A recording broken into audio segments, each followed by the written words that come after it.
Friends, welcome to the next class of Learn English with Rosie Vittal. So class तैयार है, students भी तैयार हैं, तो चलिए शुरू करते हैं. She can do this work, वो कर सकती है इस काम को. हाउस एवर, चाहे कितना भी. It may be daunting, daunting होता है पसीने छुड़ा देने वाला, मुश्किल. तो चाहे वो कितना भी पसीने छुड़ा देने वाला हो. इसमें मिस्टेक क्या है, हाउस एवर के फ़ौरन बाद एडजेक्टिव आना चाहिए, ये यहाँ आना चाहिए. House ever daunting it may be, मतलब चाहे वो कितना भी परेशान करने वाला हो सकता है. या हिंदी में हम खाली हो भी बोल दें तो भी हम ऐसे मे भी लिख सकते हैं. वसीफरस एज वॉज द अपील. वसीफरस होता है शोरगुल से भरा हुआ, मतलब बात में वज़न नहीं है लेकिन शोर शराबा ज़्यादा है. सो इसको वॉइस फरस नहीं बोलते, वसीफरस एज वॉज द अपील. मतलब अपील, जैसे क्रिकेट में आपने देखा होगा कई बार प्लेयर आउट नहीं होता लेकिन दूसरी टीम के 4-5 प्लेयर्स जो हैं वो ज़ोर ज़ोर से चिल्लाकर अपील करते हैं. अब तो हमारे पास थर्ड अंपायर है, लेकिन पहले जब थर्ड अंपायर नहीं था तो अंपायर कंफ्यूज हो जाता था. अगर बार बार प्लेयर्स ज़ोर शोर से अपील करें तो उसको लगता था कि शायद मैं कहीं गलत तो नहीं हूँ कि बार बार प्लेयर्स अपील कर रहे हैं. सो वसीफरस एज के बाद सेंटेंस सीधा आना चाहिए. एज द अपील वॉज, जैसा कि. शोरगुल वाली अपील तो थी ही. The umpire was nonplussed. Nonplussed means confused, तो जो अंपायर था वो कन्फ्यूज्ड था, तो इसमें यहीं पर मिस्टेक है. As the appeal was. Will I bet with this stranger, क्या मैं इस अजनबी के साथ शर्त लगाऊंगा. अब ये हम किससे पूछ रहे हैं, कौन बताएगा हमें हमारे बारे में कि हम क्या करने जा रहे हैं, कोई नहीं बता सकता. तो यहाँ पर क्वेश्चन की फॉर्म में विल केवल तभी आता है जब फ्यूचर के बारे में पूछा जा रहा है कि फ्यूचर में ऐसा होगा या नहीं होगा. लेकिन हम अपने बारे में किसी दूसरे से नहीं पूछ सकते कि हम क्या करेंगे क्या नहीं करेंगे. तो यहाँ पर क्या आना चाहिए, शेल. शेल जब क्वेश्चन की फॉर्म में आता है तो उसका फ्यूचर से कुछ लेना देना नहीं होता, केवल क्वेश्चन की फॉर्म में. सिंपल सेंटेंस में शेल फ्यूचर की बात करता है, जैसे हम कहते हैं we shall go to park in the evening.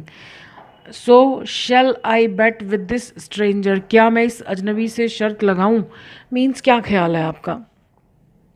The most heinous crime has some reason, सबसे घिनौना अपराध कोई वजह रखता है.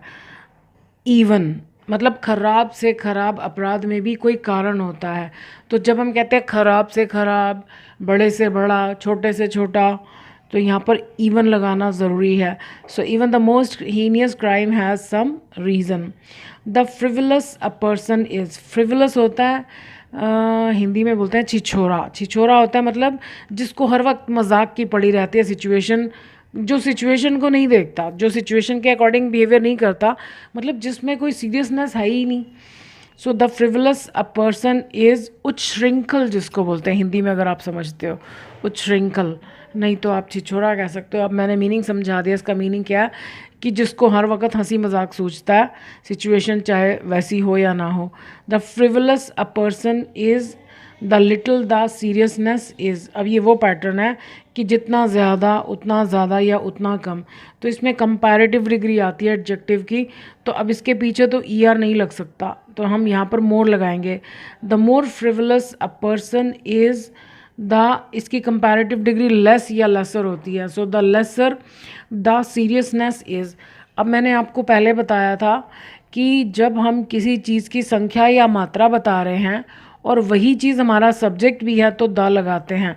अगर ये हमारा सब्जेक्ट नहीं होता सीरियसनेस, तो हम यहाँ द नहीं लगाएंगे. जैसे हम कहते हैं द लेसर सीरियसनेस ही शोज़, तो अब हम द नहीं लगाएंगे. बट अब यहाँ पर क्योंकि सीरियसनेस ही सब्जेक्ट है तो इसलिए द लगेगा. द लेस या the lesser the seriousness is. Will we ask daunting questions, क्या हम मुश्किल क्वेश्चंस पूछेंगे.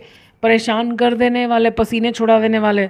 अब हम क्या करेंगे क्या नहीं करेंगे कोई दूसरा कैसे बता सकता है। तो ये जैसे ये गलत था ऐसे ये भी गलत है, यहाँ पर भी शैल आना चाहिए कि क्या ख्याल है तुमको। जैसे मान लिया जो इंटरव्यू लेने वाला पैनल है, जो ग्रुप है, वो आपस में एक दूसरे से पूछते हैं क्या करें, इस कैंडिडेट से कुछ मुश्किल क्वेश्चन पूछें, तो वो परमिशन नहीं मांग रहे, सिर्फ ओपिनियन जानना चाहते हैं, राय। So shall we ask daunting questions. She asked me that was my journey arduous. Arduous होता है मुश्किलों से भरा हुआ। तो उसने मुझसे पूछा कि क्या मेरी जर्नी मुश्किलों से भरी हुई थी, कि क्या के लिए दैट कभी भी नहीं आता। If she asked me if sorry, कि क्या के बाद वाला जो सेंटेंस है वो कभी भी क्वेश्चन की फॉर्म में नहीं होता। एक बार बीच में कि क्या आ गया तो क्वेश्चन की फॉर्म नहीं होगी। So she asked me if my journey was arduous. She is not abnormal, वो एबनॉर्मल नहीं है, और ना ही हमेशा क्वेश्चन की फॉर्म में होता है। And nor is her brother. No sooner did our demands accept, यानी अभी ज़्यादा देर नहीं हुई थी हमारी डिमांड्स को एक्सेप्ट किए हुए, यानी जैसे ही हमारी डिमांड स्वीकार हुई, वी थैंक्ड आवर बॉस, हमने अपने बॉस को धन्यवाद दिया। नो सूनर के बाद क्वेश्चन की फॉर्म होती है, लेकिन यहाँ पर ये पैसिव वॉइस होना चाहिए क्योंकि डिमांड्स ये काम नहीं कर सकती। तो पैसिव वॉइस में डू डज डिड नहीं आते। डू डज की जगह इज एम आर और डिड की जगह वॉज वर। अब क्योंकि डिमांड्स बहुत सारी हैं तो were. No sooner were our demands accepted. कुछ स्टूडेंट्स इसको एक्सेप्ट बोलते हैं, this is not accept, accepted.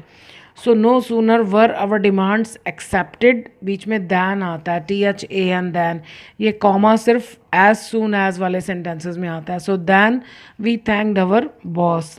Will I pack the gift for you, क्या मैं तुम्हारे लिए गिफ्ट पैक करूँगा। मैं क्या करूँगा ये तो भगवान जानते हैं या मैं, तो इसलिए ये क्वेश्चन हमेशा गलत है। अपने बारे में किसी दूसरे से पूछना कि क्या मैं ऐसा करूँगा, क्या मेरे साथ ऐसा होगा तो पूछ सकते हैं, लेकिन क्या मैं ऐसा करूँगा नहीं पूछ सकते। Shall I pack the gift for you, क्या मैं तुम्हारे लिए गिफ्ट पैक कर दूँ। विल, शैल और बाकी मोडल्स को अगर आप डिटेल में समझना चाहते हैं तो लॉन्ग वीडियोस हैं, सारे मॉडल्स समझाए हुए हैं, तो आप उसको देख सकते हैं। अलर्ट वॉज द वॉचमैन, मतलब अलर्ट तो वो था ही, चौकन्ना तो वो था ही, इसमें यहाँ पर एज आना चाहिए और एज के बाद सेंटेंस सिंपल होता है। So alert as the watchman was. All the thieves were apprehended. Apprehend means arrest करना। ये इन वीडियोस में जो नए वर्ड्स आपको दिखाई देते हैं, आप अलग से वर्ड मीनिंग की कॉपी बनाइए, वर्ड्स लिखते जाइए, क्योंकि वोकैबुलरी अच्छी होना बहुत ज़रूरी है। सिर्फ ग्रामर सीखने से बात नहीं बनेगी, वोकैबुलरी अच्छी होगी तो हम अपने आइडियाज़ को इम्प्रेसिव तरीके से एक्सप्रेस कर पाएंगे। So apprehend means to arrest.